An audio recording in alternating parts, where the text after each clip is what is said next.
नमस्कार। फेरि पनि आज एउटा समाजमा घट्ने गरेका कथा लिएर उपस्थित भएको छु। जुन कथालाई कथाकार टार्जन राईले लेख्नुभएको हो भने हाल उहाँ वैदेशिक रोजगारको सिलसिलामा दक्षिण कोरियामा कार्यरत हुनुहुन्छ। परदेशी जीवनको व्यस्तता र श्रमबीच समय बिताइरहनु भए पनि फुर्सदका क्षणहरूमा उहाँ सिर्जनामा निरन्तर सक्रिय हुनुहुन्छ। यद्यपि कथाकार कोरियामा रहे पनि उहाँको मन भने सधैँ नेपालमै अडिएको छ।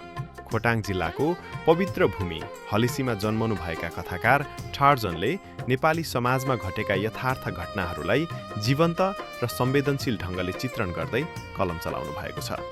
यही यथार्थको आधारमा रचित नेपाली समाजमा घटेको यो कथा अब हामी वाचन गर्न लागिरहेका छौँ।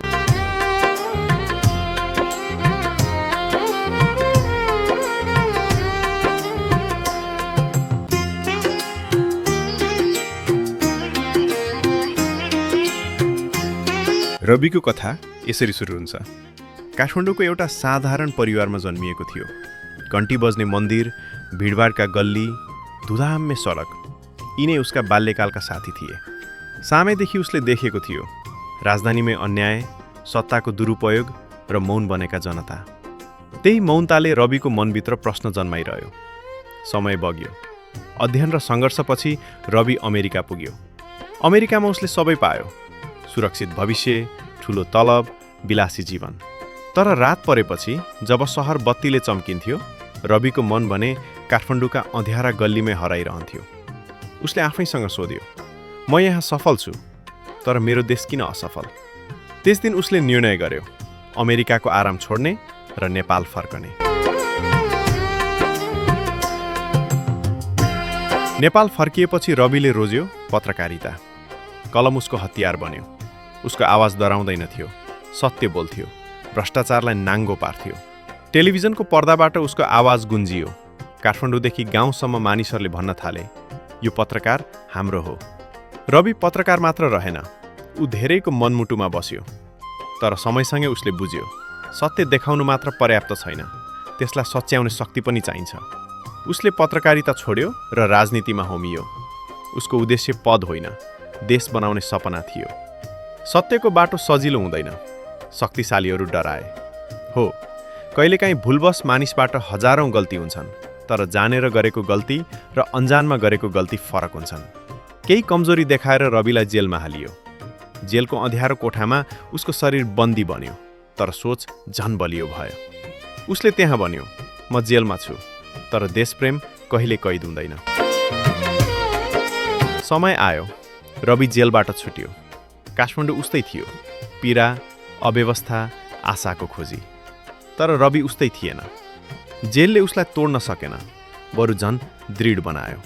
उसले फेरि प्रण गर्यो, म थाक्दिनँ, म डराउँदिनँ, म देश बनाउने यात्राबाट फर्किन्न। आज रवि कुनै व्यक्ति मात्र होइन, एउटा विश्वास हो, एउटा आशा हो। काठमाडौँमा जन्मिएको एउटा छोरो अमेरिकाको सुविधा त्यागेर नेपाल बनाउने हुटुटी बोकेको कथा, रविको कथा।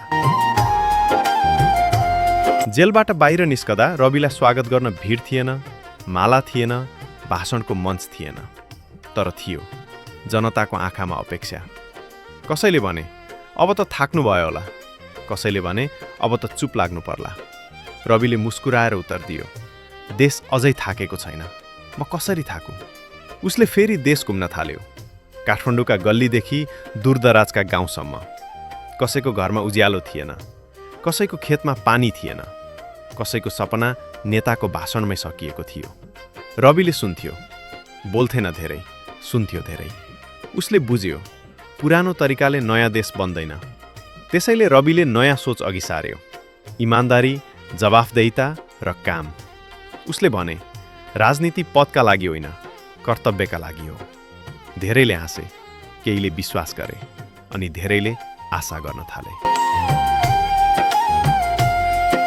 सत्ता सजिलै बदलिँदैन। उसलाई रोक्ने प्रयास भए, बदनाम गर्ने शब्द उछालिए, पुराना आरोप दोहोरिए। तर रवि मौन रहेन। उसले भन्यो, म निर्दोष हुँ भनेर चिच्याउँदिनँ, म काम गरेर देखाउँछु। समय लाग्यो, परिणाम ढिलो आयो, तर जब आयो जनताले देखे इमान्दारीको स्वाद। आज पनि रवि भन्छ, मेरो यात्रा सकिएको छैन, किनकि देश अझै बन्न बाँकी छ। न्याय अझै पुरा भएको छैन र सपना अझै अधुरै छन्। ऊ भोलिको पुस्तालाई हेरेर भन्छ, यदि म ढले भने पनि तिमीहरू उठिरहनु। रविको कथा यहाँ टुङ्गिँदैन। यो कथा हरेक त्यस्तो नेपालीको हो जो विदेशमा भए पनि देशलाई मुटुमा बोकेर बाँच्छ। रवि आज पनि उही प्रणमा छ। धन्यवाद। यो एउटा सन्देशमूलक काल्पनिक कथा पात्र हुन संयोगवश हुन पुगेको खण्डमा माफी चाहन्छु।